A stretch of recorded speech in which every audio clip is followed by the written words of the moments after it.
నీటి వివాదాలపై AP CM Chandrababu కీలక వ్యాఖ్యలు చేశారు. తెలుగు రాష్ట్రాల మధ్య ఉండాల్సింది విద్వేషాలు కాదు, సమైక్యత అవసరమని తెలిపారు. ఉమ్మడి ఏపీలో ఎన్నో ప్రాజెక్టులకి శ్రీకారం చుట్టానన్నారు. విభజన తర్వాత కాళేశ్వరం కట్టినప్పుడు కూడా అడ్డుపడలేదన్నారు.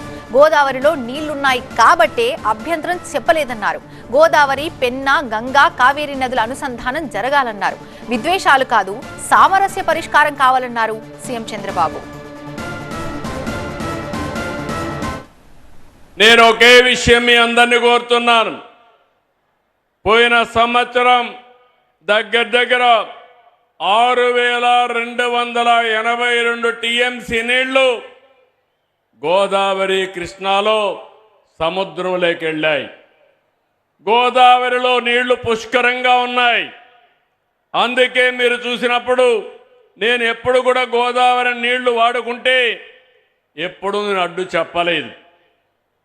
విభజన తర్వాత కాళేశ్వరం ప్రాజెక్టు కట్టినప్పుడు గోదావరి పైన ఎన్ని ప్రాజెక్టులు కట్టినా పర్వాలేదు, మనకు నీళ్లు వస్తాయనే ఉద్దేశంతో నేను ముందుకెళ్ళాను. గడిచిన 40 సంవత్సరాల్లో 3,000 టీఎంసీ నీళ్లు గోదావరి నుంచి సముద్రం లేకపోతున్నాయి. పోలవరం ప్రాజెక్టు పూర్తవుతుంది.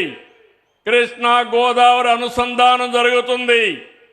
నా జీవితంలో ఒకటే కోరిక, ప్రపంచంలో తక్కువ నీటి వినియోగం చేసే దేశం భారతదేశం. ఎన్నో సంవత్సరాలుగా పోరాడుతున్నా, ఎన్నో సంవత్సరాలుగా ప్రయత్నం చేస్తున్నా, గంగా కావేరి కలవాలి, దేశంలో నీటి సమస్య పూర్తిగా పరిష్కారం కావాలనేది నా అభీష్టమని మరొక్కసారి మీ అందరికీ విజ్ఞప్తి చేస్తున్నాను. అదే సమయంలో ఆంధ్రప్రదేశ్లో ఉండే నదులన్నీ కలపాలి. తెలంగాణలో గోదావరి నీళ్లు కూడా వాడుకోవాల్సిన అవసరం ఉంటే వాడుకోవాలి. తెలుగు రాష్ట్రాల మధ్య విద్వేషాలు కాదు, సమైక్యత అవసరం. ఒకరినొకరు అర్థం చేసుకోవాల్సిన అవసరం ఉంది. అందరం కలిసి ముందుకు పోవాల్సిన అవసరం ఉంది. ఎంతోమంది త్యాగాలు చేశారు. ఇది రాజకీయ వేదిక కాదు కాబట్టి నేను అన్ని విషయాలు మాట్లాడను. ఐక్యత వరకే ఇక్కడ మాట్లాడతాను. మిగిలిన విషయాలన్నీ బయట చెప్తాను. కానీ నా జీవితాశయం ఒకటి, నీటి విషయంలో కానీ సహకారంలో కానీ తెలుగు వారందరూ కలిసి ఉండాలి. ప్రపంచంలో ఎక్కడున్నా మనల్ని గుర్తించేది ఏకైక భాష, అది తెలుగు భాష.